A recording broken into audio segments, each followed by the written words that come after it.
देखिए, मेरा नाम रोहन है। क्या आप मुझे बता सकती हैं कि आप कंप्यूटर से कौन कौन सी सेवाएं प्रदान करती हैं? हाँ बिल्कुल, मेरा नाम गीता है और जैसा कि आप देख रहे हैं कि मेरे पास इंटरनेट सुविधा युक्त एक कंप्यूटर है, जिसके जरिए मैं विभिन्न सेवाएं जैसे रेल टिकट की बुकिंग, विभिन्न प्रकार की सूचनाएं जानने में, बिजली व मोबाइल फोन के बिलों का भुगतान, बैंक से लेन देन, पैन कार्ड, पासपोर्ट का आवेदन आदि आदि सुविधाएं प्राप्त करा सकती हूँ। अच्छा, इसका मतलब मेरे गाँव वालों को इन कामों के लिए शहर जाने की जरूरत नहीं है? नहीं, बिल्कुल नहीं। यदि गांव में इंटरनेट युक्त कंप्यूटर सुविधा उपलब्ध है, तो गांव वालों को इन सुविधाओं को प्राप्त करने हेतु शहर जाने की आवश्यकता नहीं है। अरे, ये तो बहुत ही अच्छा है।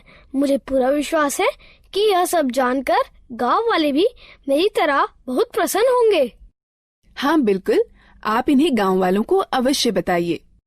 सुनिए, मेरा नाम राम प्रसाद है। आप कौन कौन सी ऑनलाइन सेवाएं प्रदान कर सकती हैं? क्या मेरे शहर गए बगैर आप मेरी बिजली बिल का भुगतान यहीं से करवा सकती हैं? मुझे यात्रा करने में बड़ी तकलीफ होती है। हाँ बिल्कुल, आप इतनी दूर गए बगैर अपना बिजली का बिल भुगतान यहीं से कर सकते हैं।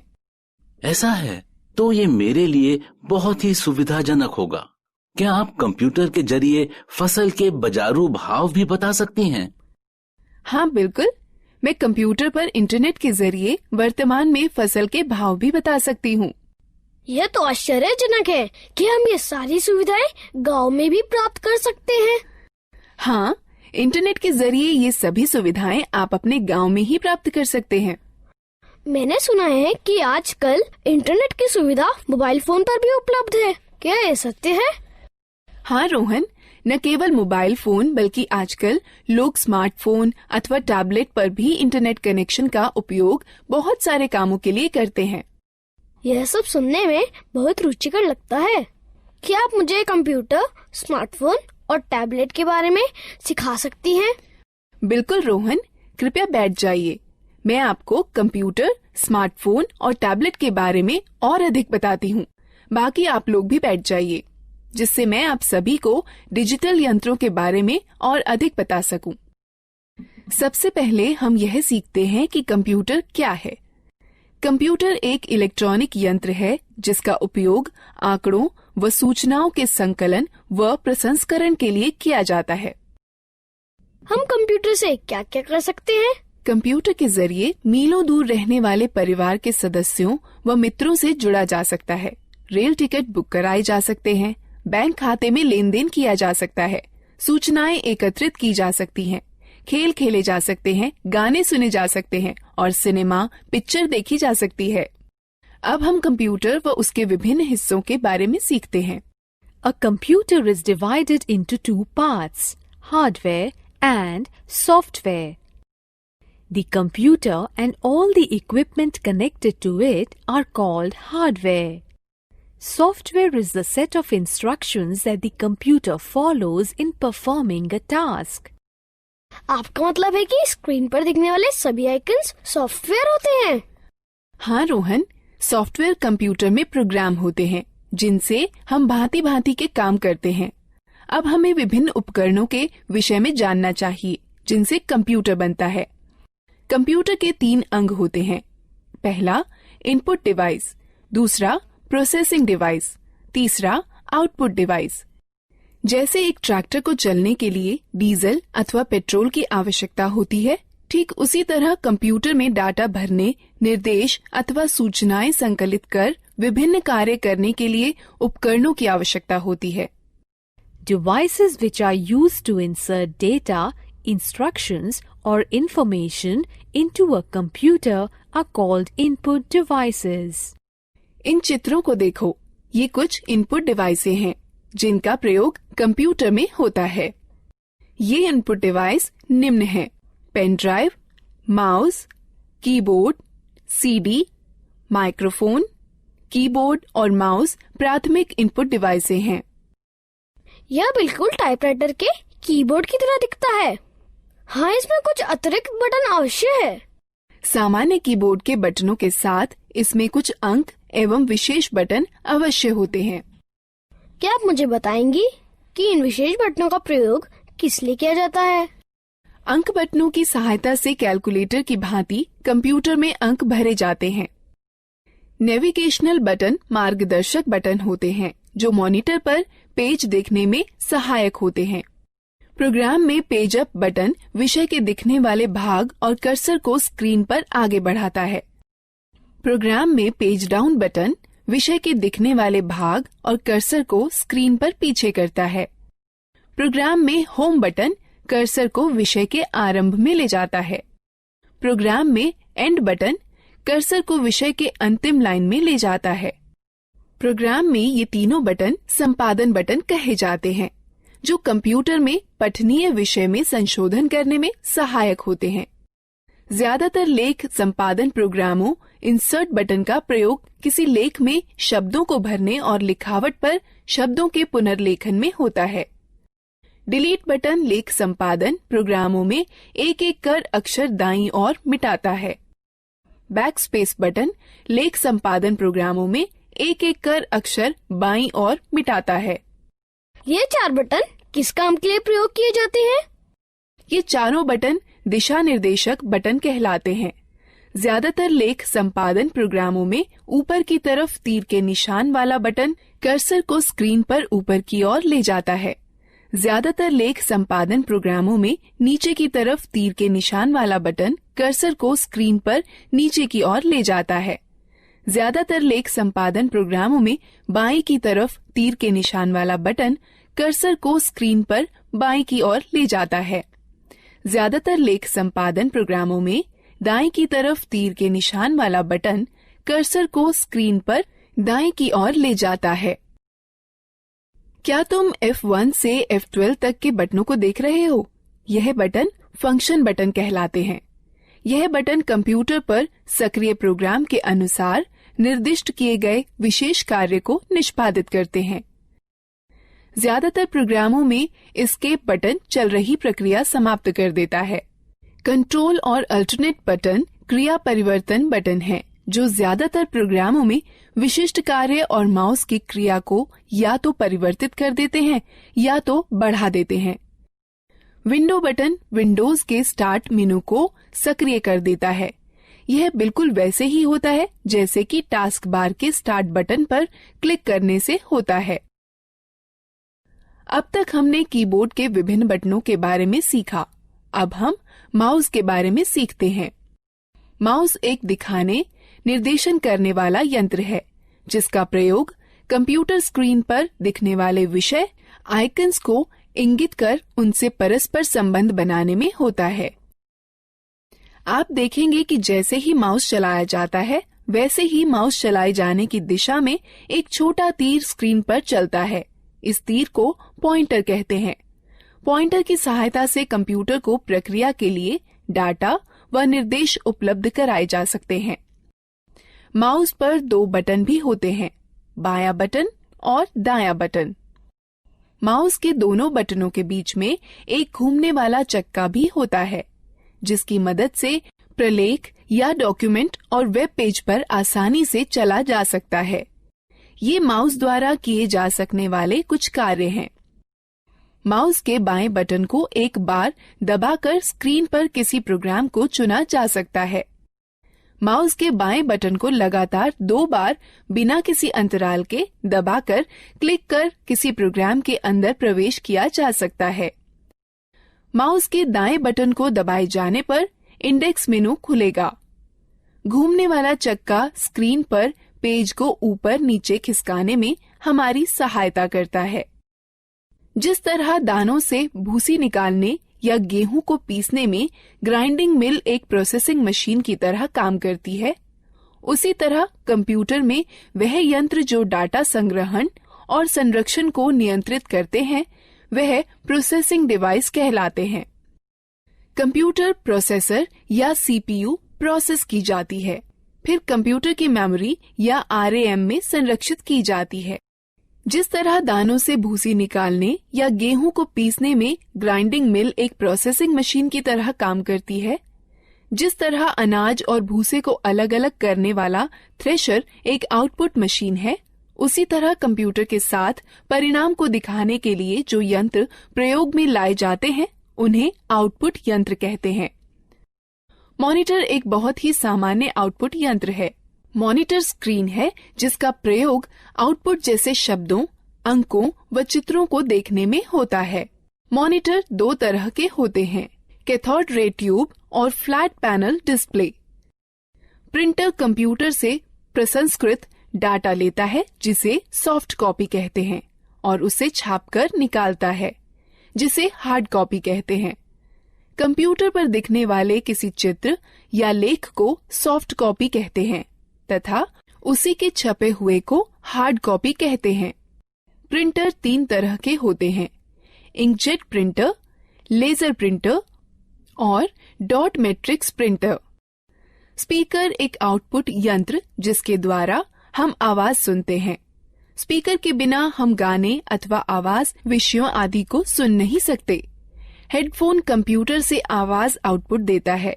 ये स्पीकर की तरह होते हैं किंतु इन्हें कानों पर पहना जाता है, इसलिए एक समय में केवल एक ही व्यक्ति आउटपुट सुन सकता है। प्रोजेक्टर एक आउटपुट यंत्र है जिससे किसी लेख या चित्र को समतल स्क्रीन पर दिखाया जाता है।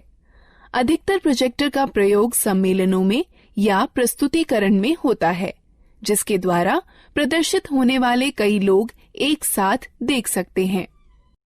अब तक हमने कई तरह की इनपुट प्रोसेसिंग व आउटपुट डिवाइसों के बारे में जाना है। अब हम लोग मजेदार गतिविधि में भाग। प्रत्येक प्रश्न के लिए सही विकल्प चुनें। सही है, अच्छा प्रयास।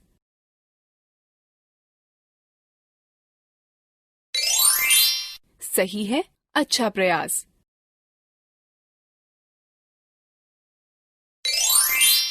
सही है, अच्छा प्रयास। सही है, अच्छा प्रयास। दीदी, कंप्यूटर सारा डाटा कहाँ संचित करता है? जिस तरह तुम्हारा दिमाग बहुत सी आवश्यक चीजों को याद रखने में तुम्हारी मदद करता है, उसी तरह कंप्यूटर डाटा संचित करता है जिसे कंप्यूटर मेमोरी कहते हैं। कंप्यूटर की मेमोरी दो तरह की होती है, प्राथमिक अथवा मुख्य मेमोरी और द्वितीयक मेमोरी। मुख्य प्राथमिक मेमोरी बहुत तेज है, इसे रैम कहते हैं। इसका अर्थ रैंडम एक्सेस मेमोरी अथवा रैम होता है। कंप्यूटर की गति रैम पर निर्भर करती है। डाटा और निर्देश मुख्य मेमोरी में संचित रहते हैं, जहां से ये प्रोसेस कर रिजल्ट प्राप्त करने के लिए सीपीयू में पुनः प्राप्त किए जा सकते हैं। रैम वह मेमोरी होती है जहां सारे प्रोग्राम संचित किए जाते हैं। कंप्यूटर की गति रैम पर निर्भर होती है।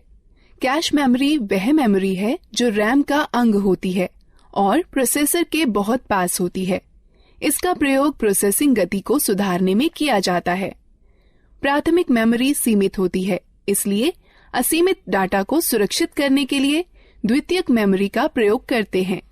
चूंकि कंप्यूटर द्वितीयक मेमोरी पर सुरक्षित डाटा को सीधे प्रोसेस नहीं कर सकता, अतः प्रोसेस करने के लिए पहले रैम पर उसकी नकल तैयार की जाती है। ये कुछ डिवाइस हैं जो द्वितीयक मेमोरी की तरह कार्य करती हैं: पेन ड्राइव, हार्ड डिस्क और डीवीडी। तो एक कंप्यूटर डाटा को अपनी मेमोरी में कैसे सुरक्षित करता है? कंप्यूटर सभी सूचनाएं केवल दो अंकों 0 और 1 में संचित करता है। एक अकेली बाइनरी डिजिट अर्थात 1 अथवा 10 को बिट कहते हैं। 8 बिट्स के ग्रुप को एक बाइट कहते हैं। इस सारणी को देखो, इसमें बिट्स और बाइट्स के बीच के संबंध को दिखाता है। निर्देश जो कार्य पूरा करने और हार्डवेयर को नियंत्रित करने के लिए प्रयोग किए जाते हैं, सॉफ्टवेयर कहलाते हैं। सॉफ्टवेयर प्रोग्राम्स निर्देशों का योजनाबद्ध क्रमवार समूह है जो कंप्यूटर को निर्देशित करते हैं कि क्या करना है और कैसे करना है। सॉफ्टवेयर दो प्रकार के होते हैं, एप्लीकेशन सॉफ्टवेयर और सिस्टम सॉफ्टवेयर। एप्लीकेशन सॉफ्टवेयर वो प्रोग्राम होते हैं जो उपयोगकर्ता को कंप्यूटर में विशिष्ट कार्य को पूरा करने में मदद करते हैं। माइक्रोसॉफ्ट वर्ड और open office draw application software के उदाहरण हैं, जो प्रोग्राम कंप्यूटर हार्डवेयर से सीधे जुड़े होते हैं। सिस्टम सॉफ्टवेयर कहलाते हैं। कंप्यूटर चलाने के लिए आपको एक ऑपरेटिंग सिस्टम की आवश्यकता होती है, जो एक सिस्टम सॉफ्टवेयर है। हमारे आगे बढ़ने से पहले इस एक्टिविटी में भाग लेते हैं। प्रत्येक प्रश्न के लिए सही विकल्प चुनें। सही है, अच्छा प्रयास।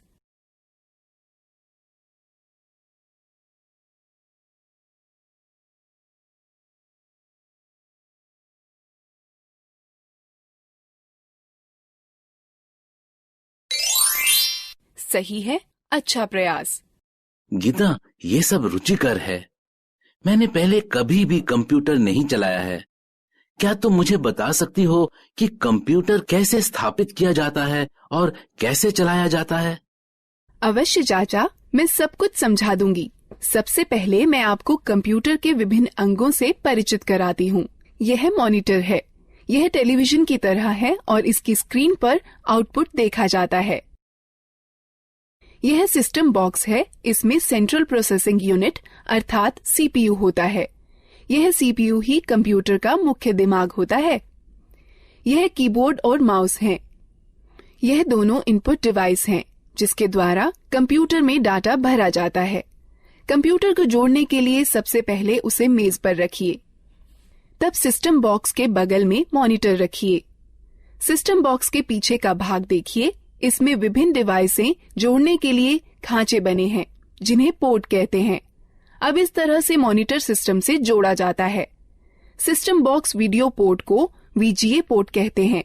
इससे मॉनिटर को जोड़ने वाले तार को वीजीए केबल कहते हैं। वीजीए केबल के एक सिरे को सिस्टम के वीजीए पोर्ट से तथा दूसरे को मॉनिटर से जोड़ा जाता है।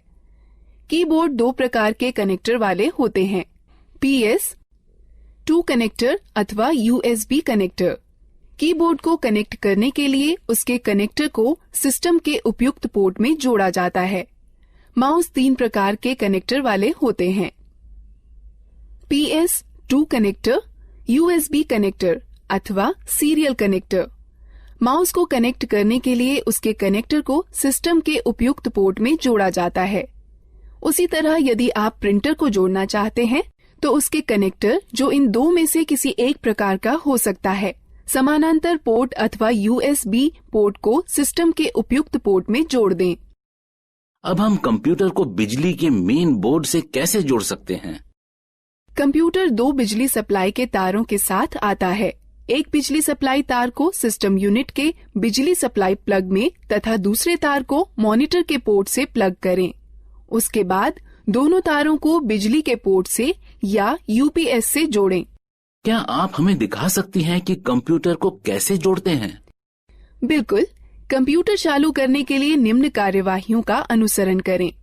पहले सिस्टम यूनिट व मॉनिटर दोनों की बिजली सप्लाई चालू करें। तब सिस्टम यूनिट का पावर बटन दबाकर उसे चालू करें व मॉनिटर का पावर बटन दबाकर उसे चालू करें। अब कुछ क्षण इंतजार करें और देखें कि मॉनिटर पर डिस्प्ले आने लगा है। इसे बूट स्क्रीन कहते हैं। धीरे धीरे सभी सॉफ्टवेयर लोड हो जाएं तो कंप्यूटर प्रयोग के लिए तैयार है। धन्यवाद गीता। पहली बार न केवल कंप्यूटर को देखा है बल्कि उसे चालू करना भी सीखा है। हाँ, कंप्यूटर के विषय में यह सब बताने के लिए धन्यवाद दीदी। अब क्या आप हमें मोबाइल फोन व टैबलेट के बारे में भी बता देंगी? बिल्कुल रोहन, मैं तुम्हें सिखाऊंगी कि मोबाइल फोन व टैबलेट कैसे चलाते हैं। हाँ, मैं भी इन चीजों के बारे में सीखना चाहता हूँ। पहले हम मोबाइल फोन व टैबलेट के विभिन्न अंगों, कार्यों व उपयोगों के बारे में जानते हैं। जैसे आप जानते हैं कि बेसिक मोबाइल फोन एक ऐसा यंत्र है जिससे आप कॉल कर सकते हैं, कॉल प्राप्त कर सकते हैं व मैसेज लिखकर भेज सकते हैं व प्राप्त कर सकते हैं। आधुनिक मोबाइल फोनों में कई तरह की विशेषताएं होती हैं, जैसा कि इंटरनेट, खेल, कैमरा, वीडियो गेम और मार्ग निर्देशन प्रणाली। यह फोन स्मार्टफोन कहलाते हैं। कुछ मोबाइल फोनों में दो सिम कार्ड एक साथ ही फिट हो जाते हैं। इन्हें डुअल सिम फोन कहते हैं। फोन के विभिन्न अंगों को देखें।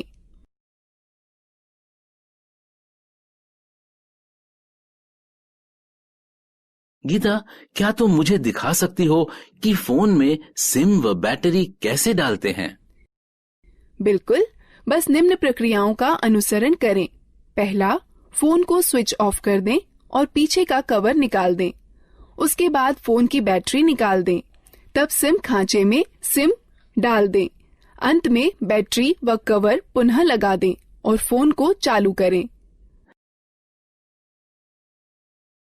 धन्यवाद गीता, मुझे फोन की बैटरी चार्ज करने में भी समस्या होती है। चिंता न करें, बस निम्न प्रक्रियाओं का अनुसरण करें। पहला, चार्जर को दीवार पर बिजली के बोर्ड में लगाएं। तब चार्जर को फोन में लगाएं। कुछ समय बाद जब मोबाइल बैटरी फुल दिखाए तो पहले चार्जर को फोन से निकालें, फिर दीवार से निकालें। मैं आपको सिखाती हूँ कि फोन के बटनों को लॉक व अनलॉक कैसे किया जाता है। हमें बटनों को लॉक क्यों करना चाहिए? चाचा, जब आप लंबे समय तक फोन का प्रयोग न कर रहे हों तो उसे लॉक करके रखना अच्छा होता है। इसकी यह प्रक्रिया है। फोन लॉक करने के सिलेक्ट मेन्यू पर जाइए और स्टार बटन दबाइए। अब ये लॉक कैसे खुलेगा?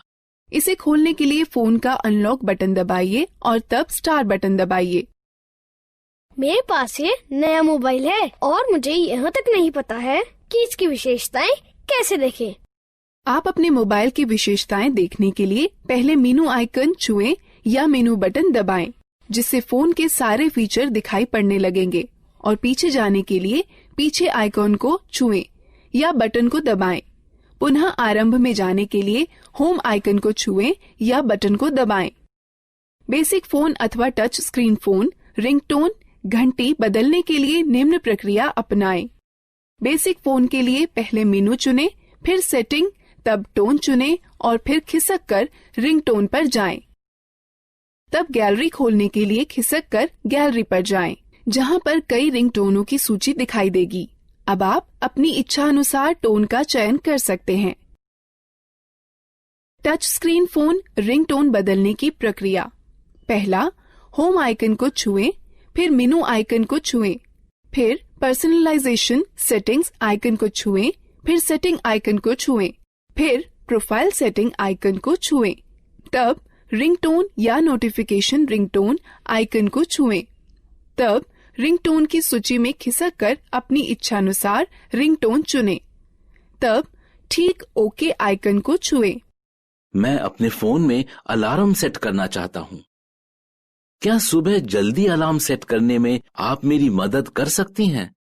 निम्न प्रक्रिया से आप स्वयं कर सकते हैं। बेसिक फोन के लिए पहले मेनू में अनुपयोग चुनें, फिर अलार्म घड़ी, उसके पश्चात अलार्म का समय सेट करके सेव चुनें, फिर खिसक कर रिंगटोन पर जाएं। यदि आप अलार्म को दोहराना चाहते हैं तो चयन के विकल्प में जा दोहराना, फिर दिनों का चयन कर संपन्न चुनें। टच स्क्रीन फोन में निम्न प्रक्रिया अपनाएं। पहले मेनू को छुएं, तब घड़ी को छुएं, तब अलार्म को छुएं, अलार्म का समय सेट करके सेव चुनें। दीदी, क्या आप हमें टैबलेट के बारे में बता सकती हैं? हाँ जरूर, मैं अभी बताने ही वाली थी। टैबलेट एक कॉम्पैक्ट डिवाइस है जो एक स्मार्टफोन अथवा एक लैपटॉप अथवा कंप्यूटर की तरह है। आजकल टैबलेट अपने सुविधाजनक आकार और फीचर के सरल उपयोग के कारण बहुत लोकप्रिय हो गए हैं। इनका उपयोग हम इंटरनेट पर ब्राउजर, मेल चेक करना, डाउनलोड और किताबें पढ़ने, गेम खेलने, वीडियो देखने के अलावा संगठक के रूप में किया जा सकता है। टैबलेट विभिन्न प्रकार के होते हैं। यहाँ पर कुछ हैं। बुकलेट टैबलेट पीसी का सबसे सरलतम रूप है, जो किताब की तरह दिखता है। इस डिवाइस के दोनों तरफ डिस्प्ले होता है और इसकी कार्यप्रणाली दोनों तरफ छूने से कार्य करती है। यह हस्तलेख को पहचानने वाला सॉफ्टवेयर होता है, जो तुम्हें स्क्रीन पर वैसे ही लिखने की अनुमति देता है जैसे कि आप पेपर पर लिख सकते हैं। स्लेट सबसे साधारण और सबसे ज्यादा पाया जाने वाला टैबलेट पीसी है, जो अधिकतर मनोरंजन के लिए, फिल्म देखने के लिए, इंटरनेट चलाने के लिए, वीडियो देखने, वीडियो कॉल करने और दोस्तों के साथ चैट करने के लिए प्रयोग किया जाता है। कन्वर्टेबल टैबलेट लगभग पारंपरिक लैपटॉपों की तरह के ही होते हैं। इसमें बस एक बड़ा फर्क यह होता है कि इनसे टच स्क्रीन डिस्प्ले होता है, जिसे 180 डिग्री तक घुमाया भी जा सकता है। हाइब्रिड टैबलेट में स्लेट और कन्वर्टेबल टैबलेट दोनों की सबसे अच्छी विशेषताएं सम्मिलित होती हैं। हाइब्रिड टैबलेट अलग हो सकने वाले कीबोर्ड के साथ आते हैं, जो कि दिए गए स्लॉट के जरिए स्लेट पीसी में जोड़कर टैबलेट पीसी में बदले जा सकते हैं। एक रग्ड टैबलेट उन उपयोगकर्ताओं के लिए अच्छा है जो कठिन वातावरण परिस्थितियों में कार्य करते हैं। इनके अंदर की हार्ड ड्राइव झटकों को सहन करने वाली और इनका सुरक्षात्मक कवच इन्हें काफी टिकाऊ बनाता है। यह एक बात आपके लिए ध्यान में रखना अति आवश्यक है कि प्रथम बार इनका उपयोग करने से पूर्व इनकी बैटरी को कम से कम 6 से 7 घंटे चार्ज करना चाहिए, जब तक कि बैटरी पूर्ण रूप से चार्ज न हो जाए। हम बैटरी कैसे चार्ज करते हैं? इन चरणों का अनुसरण करो। पहला, केबल को चार्जिंग हेड में लगाएं और प्लग को स्टैंडर्ड एसी पावर में लगा दें। डिवाइस अपने आप चार्ज होने लगती है। डिवाइस के पूरा चार्ज होने के बाद चार्जर को प्लग से हटा देना चाहिए। डिवाइस में ऊर्जा संरक्षण हेतु पावर सेव बटन को दबाकर स्क्रीन को बंद किया जा सकता है। स्क्रीन को पुनः चालू करने के लिए यह प्रक्रिया दोबारा करें। डिवाइस को बंद करने का सही तरीका क्या है? जब आपको डिवाइस बंद करनी हो तो निम्न चरणों का अनुसरण करें। पहले, पावर बटन को कुछ क्षण के लिए दबाकर रखें। तब टैबलेट को बंद करने के लिए मेनू खुलने पर दिखाई देगा। तब पावर ऑफ पर टच कर डिवाइस को बंद करें। एक टैबलेट की होम स्क्रीन एप्लीकेशन फंक्शन मेनू के लिए स्टार्टिंग पॉइंट है। आप अपनी होम स्क्रीन को एप्लीकेशन आइकन्स शॉर्टकट फोल्डर को जोड़ करके कस्टमाइज कर सकते हैं। अतिरिक्त डिस्प्ले स्क्रीन के लिए स्क्रीन को दाएं अथवा बाएं खिसकाएं। तो तुमने सीखा कि कैसे लैपटॉप, कंप्यूटर, मोबाइल फोन और टैबलेट को इस्तेमाल करते हैं। अब हम इस प्रक्रिया में भाग लेते हैं।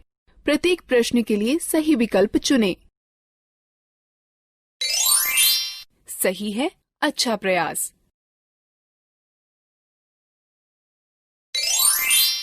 सही है, अच्छा प्रयास।